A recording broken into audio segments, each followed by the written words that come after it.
رسول اللہ کی سورج ان کے پاؤں پلٹے اور چاند اشارے سے ہو چاک اندھے نزدیک دیکھ لے قدرت رسول اللہ دیکھ لے قدرت رسول اللہ کی.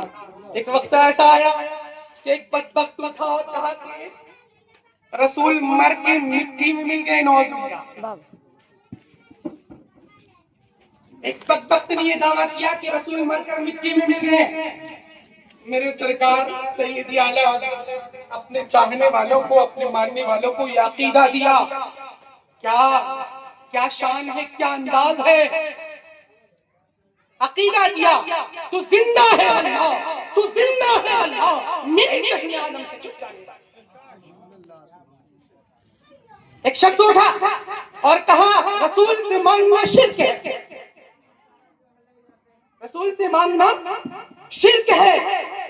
رضا اپنے چاہنے والوں کو پھر یہ عقیدہ دیا, وہی رب ہے جس نے تجھ کو ہمتن کرم بنایا, وہی رب ہے جس نے تجھ کو ہمتن کرم بنایا, ہمیں بھیک مانگنے کو تیرا آستاں بتایا, تجھے حمد ہے خدایا, تجھے حمد ہے خدایا.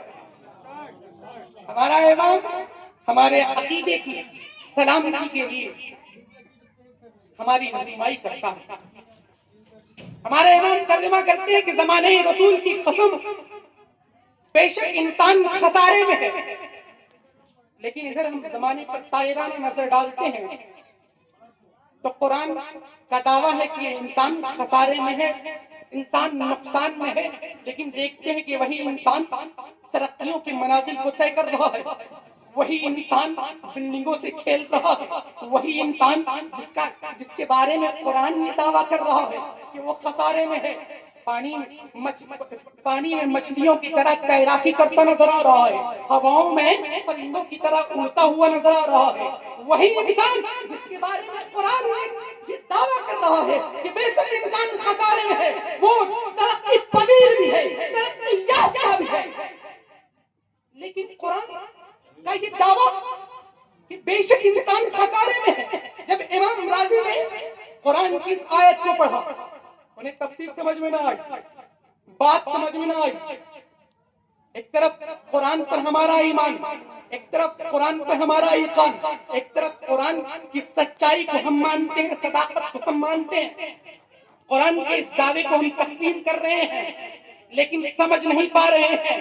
امام راضی فرماتے ہیں مکے کی گلیوں میں نکل گیا, پھرنے لگا, سوچنے لگا کہ آخر رب کہنا کیا چاہتا ہے, قرآن کا یہ دعویٰ کیسے سچ ہو سکتا ہے. دوسرے طرف انسان ترقی پذیر ہے, ترقی یافتہ ہے, اور ادھر قرآن کا دعویٰ کہ انسان خسارے میں ہے. بات سمجھ میں نہ آئی. مکے کی گلیوں میں حضرت امام راضی برف بیچنے والا برف کی سلنی لے کر اپنے ٹھیلے پر اعلان کر رہا ہے ارحموا علیہ, ارحموا علیہ, ارحموا علیہ, مجھ پر رحم کرو, میرا راس المال پگھل پگھل کر برباد ہو رہا ہے. امام راضی نے جب اس واقعے کو دیکھا, اس منظر کو دیکھا, امام راضی فرماتے ہیں مجھے اس آیت کی تفسیر سمجھ میں آ گئی, مجھے یہ سمجھ میں آ گیا کہ اللہ رب العزت ہم سے کیا کہنا چاہتا ہے, یہ قرآن کی آیت کیا دعویٰ کرنا چاہتی ہے. مجھے تفسیر سمجھ میں آ گیا, مجھے اس آیت کا ترجمہ سمجھ میں آ گیا, تفسیر سمجھ میں آ گیا. امام راضی فرماتے ہیں کہ جس طرح اس انسان کے برف کی سلی قطروں میں ضائع ہو رہی ہے, پگھل پگھل کر برباد ہو رہا ہے, ٹھیک اسی طرح انسان کی زندگی کا ہر لمحہ, ہر سانس جو اللہ کی عبادت کے بغیر گزر رہی ہے, وہ زندگی جو لہو و لعب میں گزر رہی ہے, وہ زندگی جو موبائل چلانے میں گزر رہی ہے, وہ زندگی جو موویز دیکھنے میں گزر رہی ہے, وہ زندگی جو پب جی کھیلنے میں گزر رہی ہے, وہ زندگی جو بغیر ضروری باتوں میں گزر رہی ہے, وہ زندگی یقیناً خسارے میں ہے, اور وہ انسان خسارے میں ہے. لیکن وہ انسان جس نے اس آیت کے مفہوم کو سمجھا اور اپنی زندگی کو سمجھا, یہ زندگی ہمیشہ ہمیشہ رہنے کی زندگی نہیں ہے, یہ دنیا ہمیشہ ہمیشہ رہنے کی دنیا نہیں ہے. اللہ رب العزت نے جو یہاں میں بھیجا ہے, ہمیشہ ہم یہاں رہیں، بلکہ ہم جس امام کو مانتے ہیں حضرت سید امام علی مقام حضرت علی مرتضیٰ نے ہمیں یہ بتلا دیا، کن فی الدنیا کانک غریب۔ اے دنیا والو، اے میرے چاہنے والو، نعرے حیدری لگانے والو، علی علی کرنے والو، مجھ سے یہ عقیدہ بھی لے لو، مجھ سے یہ سمجھ بھی لے لو کہ دنیا ہمیشہ رہنے کی دنیا نہیں ہے، اس لیے اس دنیا میں رہو، کن فی الدنیا کانک غریب، کہ دنیا میں ایسے رہو جیسے کہ تم اجنبی ہو، جیسے کہ تم اجنبی ہو۔ اجنبی کہیں جاتا ہے تو وہاں پکے کا مکان نہیں بناتا، وہاں محلات تعمیر نہیں کرتا۔ آپ کہیں سفر کرتے ہیں 2 دنوں کے لیے، 3 دنوں کے لیے، 4 دنوں کے لیے، مہینے دنوں کے لیے، اگر سال بھر کے لیے بھی کہیں جاتے ہیں، کسی شہر میں، کسی دیہات میں تجارت کی غرض سے یا کسی اور معاملات کی غرض سے جاتے ہیں، تو وہاں پہ پکا کا مکان نہیں بناتے، محلات تعمیر نہیں کرتے، بلکہ ایک سر چھپانے کے لیے سامیانہ ڈالتے ہیں۔ یہ سمجھتے ہیں کہ مجھے یہاں ہمیشہ نہیں رہنا، یہاں اپنے کام کو پورا کرنا ہے، اور پھر یہاں سے اپنے گاؤں کی طرف، اپنے شہر کی طرف، اپنے مکان کی طرف رحلت کر جانا ہے، چلا جانا ہے، واپس چلا جانا ہے۔ کہ دنیا کے بارے میں تم یہ خیال کیا کرتے ہو کہ تمہیں ہمیشہ رہنا؟ میرے بزرگوں، میرے نوجوان ساتھیوں، اس بات کو ذہن میں رکھو، اگر تم حضرت علی کے ماننے والے ہو، اگر حضرت علی کے چاہنے والے ہو، اگر حضرت علی سے محبت کا دم بھرنے والے ہو، تو حضرت علی کے اس پیغام کو اپنے ذہن و دماغ میں بسا لو کہ کن فی الدنیا کانک غریب، کہ تم دنیا میں ایسے رہو جیسے کہ تم اجنبی ہو۔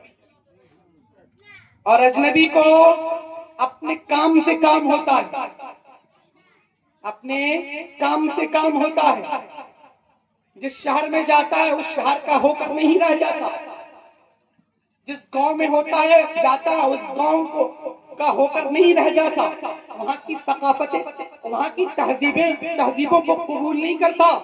وہ سوچتا ہے یہاں چند دن مجھے رہنا ہے، چند گھنٹے مجھے رہنا ہے، چند مہینے مجھے یہاں رہنا ہے، پھر واپس اپنی تہذیب میں، اپنی روایت میں، اپنے مکان کی طرف واپس ہو جانا ہے۔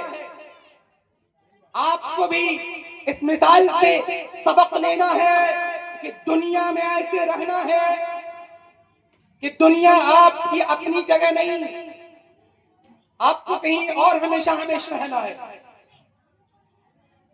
اگر آپ کے اعمال خیر والے ہوں گے، اگر آپ کے نامہ اعمال میں خیر ہوگا، نیکیاں ہوں گی، تو پھر آپ کے نامہ اعمال کے مطابق آپ کو فیصلہ کیا جائے گا، آپ جنت چلے جائیں گے۔ اگر آپ کے نامہ اعمال میں بدی ہوگی تو پھر آپ جہنم چلے جائیں گے۔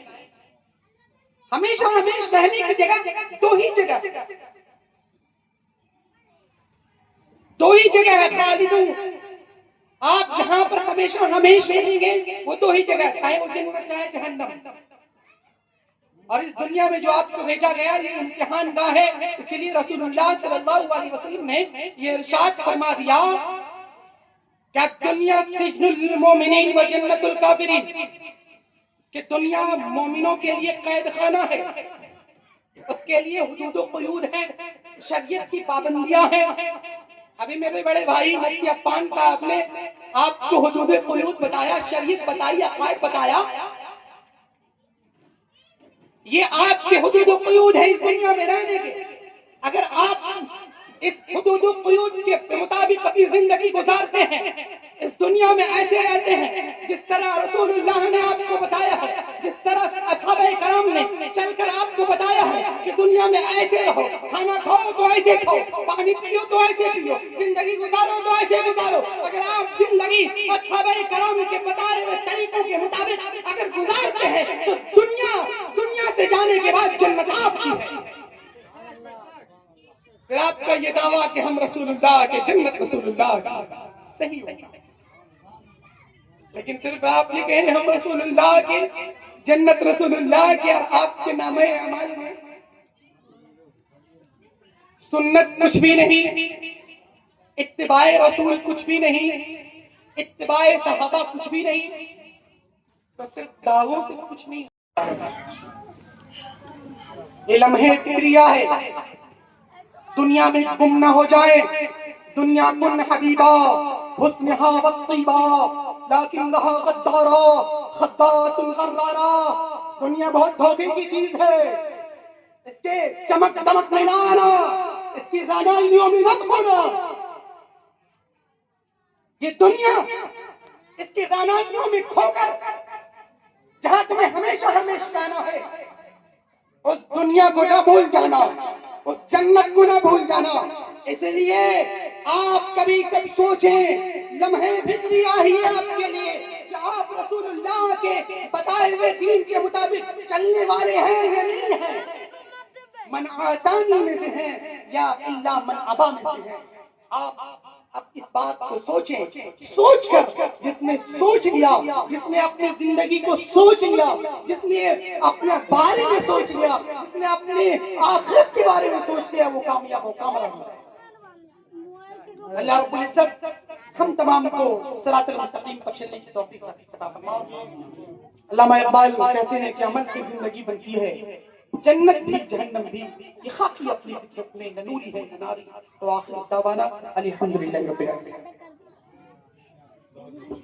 ماشاءاللہ سبحان اللہ، بہت بہترین تقریر آپ حضرات سماعت کر رہے تھے. الدین من اقامها اقام الدین ومن هدمها هدم الدین. تو اس نے نمازوں کی پابندی کی، نمازوں کی پابندی کر کے دین کو مضبوط کیا. اپنے دین کو مضبوط کر کے ہم دین کو مضبوط کر کے ہمارے بتائے ہوئے طریقوں کے مطابق اپنی زندگی کو گزار کر وہ میرا ہو گیا اور جنت اس کی ہو گئی. الا من ابا، لیکن جنت اس کی نہیں ہے جس نے انکار کیا.